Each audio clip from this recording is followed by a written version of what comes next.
রিনা আপা ছিলেন, মেকআপে তারেক ভাইয়া ছিলেন এবং কস্টিউমে সান আপু এবং পুরো টিমের যারা ছিলেন সবাই আসলে আমাকে এবং পুরো টিমকে এতটা সাপোর্ট দিয়েছেন যে প্রতিটা ক্যারেক্টার যেন ডিফারেন্ট হয়। এর আগে যেভাবে দেখা গিয়েছে আমাদেরকে তার থেকে একদমই ভিন্ন রকম কিছু হয়। সো আমার আসলে খুবই বেশি মেন্টাল কোনো প্রেশার নিতে হয়নি, সব কিছু আমার জন্য আমার টিমই করে দিয়েছে। রে বাবা, thank you so much. Thank you.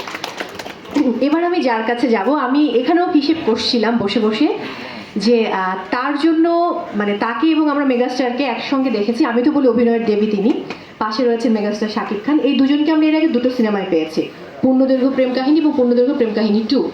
2013 সালে কোরবানির ঈদে মুক্তি পেয়েছিল পূর্ণদৈর্ঘ্য প্রেম কাহিনী এবং সেটাও কিন্তু সেই বছরের বিগেস্ট হিট ছিল।